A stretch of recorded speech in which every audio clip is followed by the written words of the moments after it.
비인부전이다. 이게 동의보감 소설로 유명해졌죠. 드라마랑. 자신의 아들을 제치고 허준한테 이제 의술을 전수해 주잖아요. 유이타가. 그때 한 말이 비인부전입니다. 저놈은 싸가지가 없어서 의학을 가르쳐주면 안 된다라는 뜻이죠. 뭐 별 뜻이 아니라. 여기 심의라는 말이 나오잖아요. 심의. 이 기술이 뛰어난 의사가 아니라 그 아들이 기술은 비록 뛰어날지언정 마음이 의사의 자질을 갖추지 못했다. 이게 의료윤리거든요. 뭐 그냥 들으면 너무나 자연스럽고 맞는 말인 것 같은데 이것이 또 그렇게 쉬운 주제는 아닙니다. 아스베리우스 프리치라는 사람이 이런 얘기를 했습니다. 더듬거리는 박애주의자보다는 능력 있는 악당에게 나의 수술을 맡기겠다. 어떻게 생각하시나요? 동의하시나요?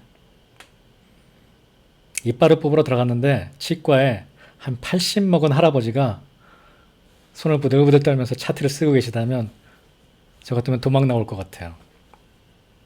예, 이빨 뽑기 겁날 것 같아요. 더듬거리는 박애주의자보다 심의죠. 능력 있는 악당에게 수술을 맡기겠다. 물론 둘 다 있으면 가장 좋겠지만 현실적으로 그렇지 않은 경우가 많습니다.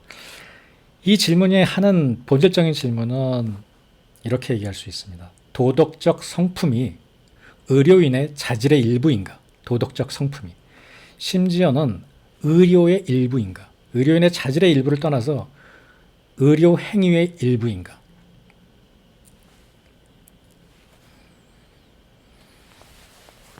병원에서 병에 대해서 친절히 설명해주는 의사.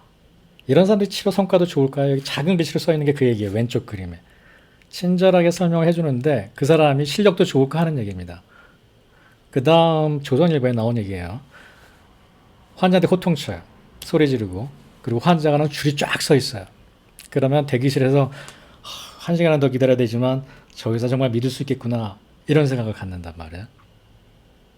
왜 이런 분위기가 형성됐을까요? 왜 이런 분위기가 형성됐을까요? 기계를 고치는가 사람을 고치는가 점점 더 본질적인 문제로 보겠습니다. 우리가 자동차를 고친다 하면 친절할 이유가 없습니다. 물론 고객에게는 친절하겠죠. 그런데 의학은 사람 자체가 자동차예요. 내가 벤츠를 고친다고 벤츠한테 더 친절해야 될 이유는 없잖아요. 고객과는 다른 문제입니다. 이 자동차가 더 이쁘거나 더 정이 간다고 더 친절할 필요는 없습니다. 또 내가 자동차에게 친절한다고 자동차가 더 잘 고쳐질 이유도 없겠죠. 기술적으로 잘 고치면 됩니다. 그런데 근대사조, 근대의학이 가정의학은 사람을 자동차처럼 대하죠. 망가진 기계처럼 대하죠. 그러다 보니까 자연치유력 같은 것들은 무시되고 의사의 기술이 강조됐습니다. 뭐 진부한 얘기일 수 있겠습니다.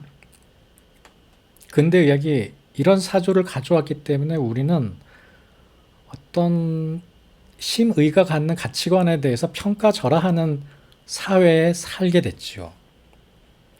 이런 드라마가 나옵니다. 닥터 하우스, 저도 너무너무 좋아했던 드라마입니다. 저는 닥터 하우스는 한계를 넘어서 심의가 됐다고 생각합니다. 개인적으로 팬이어서.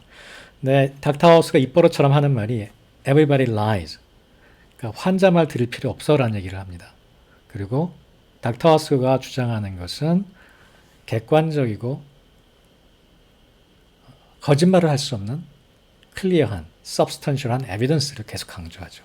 뭐 진단과 의사니까 그럴 수도 있겠지만, 그래서 이걸 보면서 우리 잘 모르는 청소년들은 저는 뭐 한의사가 다 된다 맞겠지만 너무 멋있다고 생각합니다.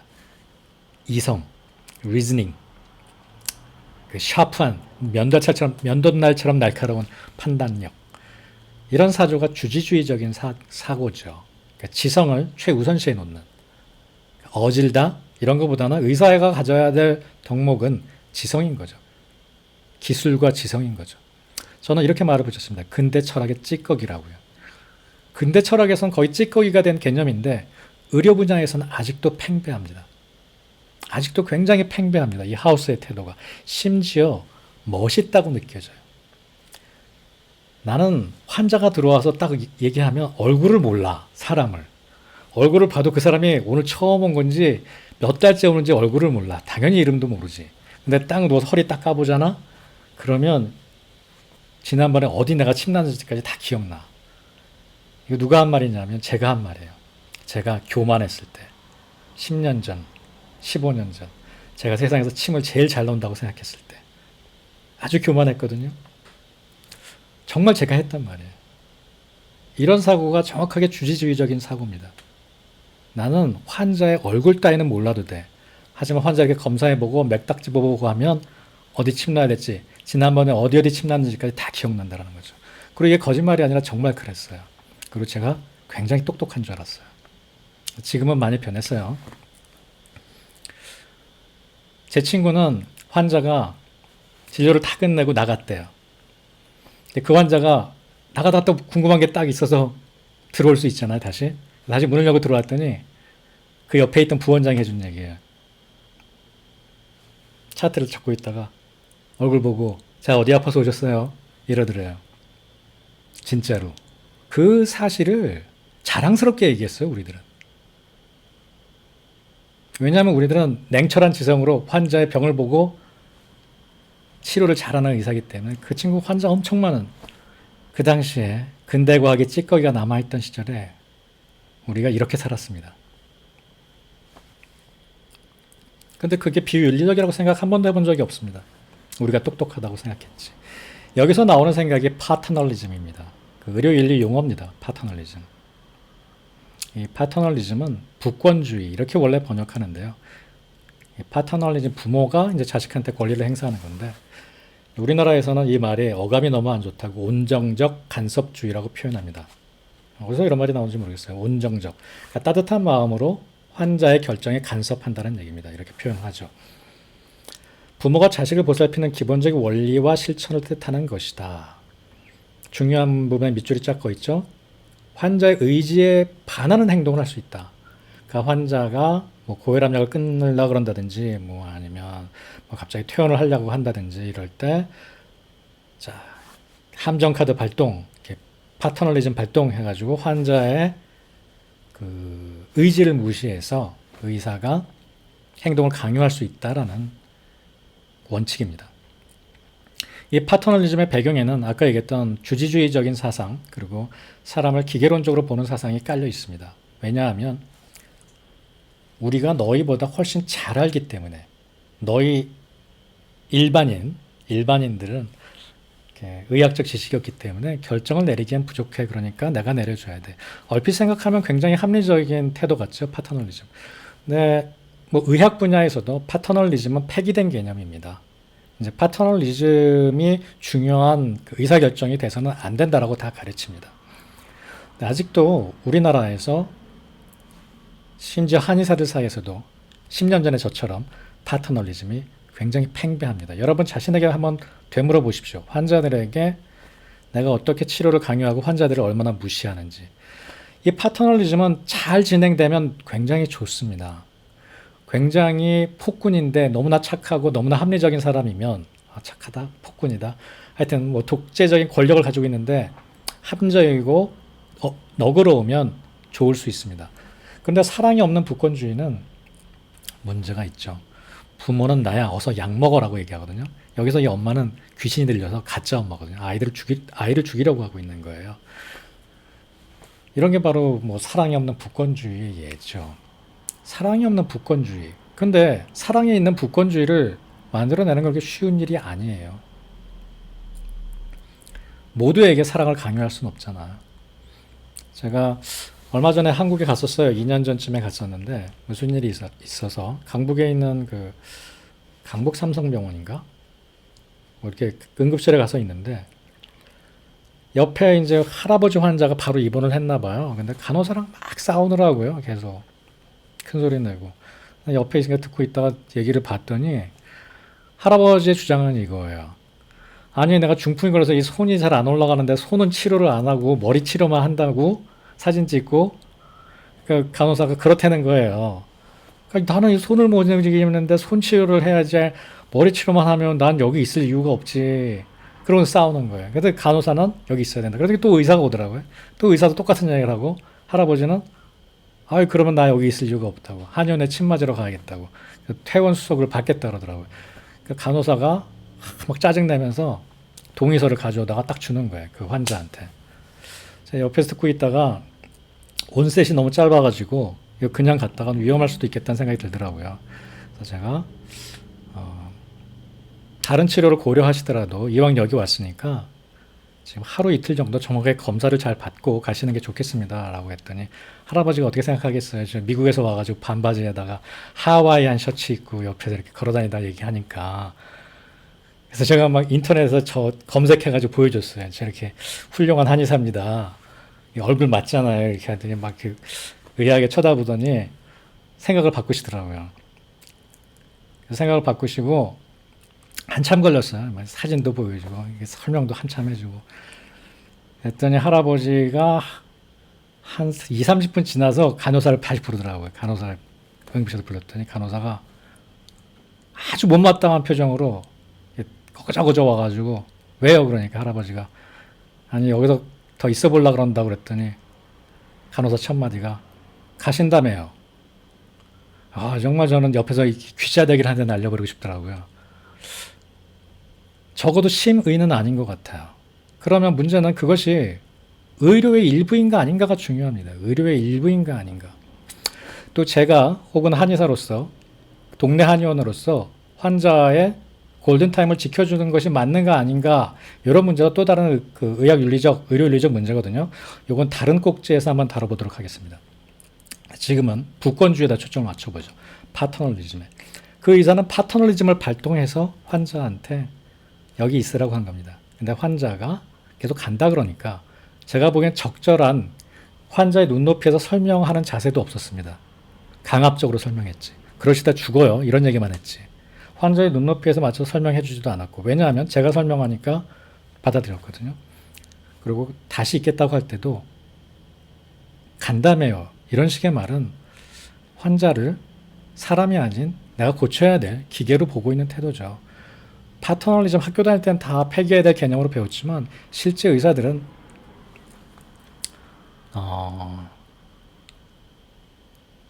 핑계죠. 이제 환자의 말을 안 들어주면 나중에 문제를 삼는다. 또 환자들은 말을 안 듣는다. 뭐 이런 잘못된 생각을 갖고 있죠. 파터널리즘에 반대되는 개념이 자율성의 원칙입니다. 환자 스스로 자기의 치료할 내용이나 뭐 치료 여부를 결정할 수 있다라는 내용이고요. 파터널리즘이랑 상반되죠. 이 파터널리즘과 그 자율성의 원칙, 부권주의와 자율성의 원칙은 대립되는 개념이기 때문에 많은 의료윤리 시간에 토론을 불러오는 주제입니다. 오늘은 개념만 설명할게요. 여기서 중요한 부분은 뭐냐 하면 이렇게 충돌이 일어났을 때 어떻게 결정하느냐. 간섭을 받음으로써 부권주의의 간섭을 받음으로써 환자가 얻을 수 있는 이익 그리고 환자가 자율적 선택에서 얻게 되는 이익 뭐 간단하게 얘기하면 지금 내가 퇴원을 하면 하루 이틀 빨리 죽을 수는 있어. 하지만 내가 그 시간을 가족들과 보낼 수 있어. 이런 거는 상치되는 아주 쉽게 보는 그 실예죠. 이럴 때 그 이익을 비교 평가함으로써 정당성의 유무가 결정됩니다. 그럼 여기에 꼭 필요한 건 무엇일까요? 제가 제목을 무식하면 용감해진다라고 했는데 질병의 예후나 경과에 대한 지식입니다. 그리고 부작용이나 이런 문제에 대한 그리고 따뜻한 마음도 있어야겠죠. 그래서 의료 윤리 중에 가장 또 중요한 이슈 중에 하나가 지식에 관한 이슈가 있습니다. 또 이 부권주의와 자율성의 여러 가지 문제를 만들어내는 원인 중에 하나가 의사와 환자의 지위의 관계의 변화입니다. 옛날에는 의사는 한마디로 이렇게 밥이었죠. 치료 잘 못하면 이렇게 모가지 날라가고 귀족들이 돈 줘서 페이트론 해서 살던 게 의사였죠. 그리고 뭐 외과 의사들은 뭐 말할 것도 없었고요. 한국에서도 허준, 허임, 백광현 이런 사람들이 다 등급이 나뉘잖아요. 허임 선생님은 제가 가장 존경하는 분인데 사실 관노의 아들이었거든요. 뭐 백광현 말할 것도 없죠. 그 의사들의 지위가 몹시 낮았단 말이에요. 그래서 이런 부권주의 같은 게 윤리적인 이슈가 되지 않았습니다. 근데 지금은 이 부권주의가 엄청난 한국 사회에서는 특히 엄청난 이슈라고 생각하는 게 의사들이 한마디로 교만해서 그래요. 여기 있는 그 이미지가 보이시나요? 제3병원 이쪽엔 한의사고 이쪽엔 의사인데 이 사람들을 보면 어때요? 자라나는 청소년들이, 자라나는 아이들이 이런 것들을 보면 종합병원에서 근무하는 의사의 혹은 한의사의 멋진 모습, 환자의 생명을 구하고 지성적이고 날카로운 모습들에 동경을 하게 됩니다. 그리고 암묵적으로 이런 사람들이 보내는 메시지가 마음은 중요하지 않고 기술적인 거, 냉철한 판단이 중요하다는 메시지를 아직도 보내고 있습니다. 지금 2020년대에 말이에요. 그 19세기의 잔재를. 다시 한번 이 질문을 던지겠습니다. 도덕적 성품은 의료의 일부분인가? 의료인의 자질의 일부분이라 모두 동의하실 겁니다. 의료 과정의 일부분인가? 다시 말해서 치료 효과를 높이겠는가? 도덕적 성품이 치료 효과를 높일 수 있겠는가? 이 질문에 답변해 보시기 바랍니다. 토의해 볼 주제기도 하고요. 더듬거리는 박애주의자보다는 능력 있는 악당에게 수술을 맡기겠다. 이 얘기는 치료 효과에 성품이 관여를 하지 않는다는 얘기죠. 그런데 히포크라테스 선서에서 이런 얘기를 했습니다. I will keep pure and holy both my life and my art. 이 얘기는 무슨 말이냐면 art는 기술이죠. 의료적 기술과 함께 both 내 성품, 인생에 대해서도 퓨어하고 홀리하게 지켜나가겠다. 유이태와 허준을 떠나서 히포크라테스도 단지 기술만이 의료의 전부라고 생각하진 않았던 것 같습니다.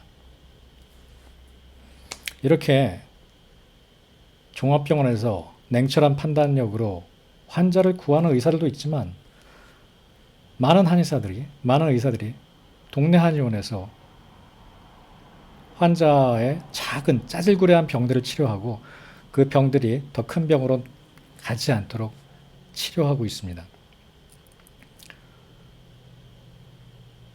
좀 더 심의라는 표현이 여기서 더 다가올지도 모르겠어요. 이런 진료 과정 중에 여러분들에게 도덕적 성품이 얼마나 큰 역할을 하고 있다고 생각하시나요?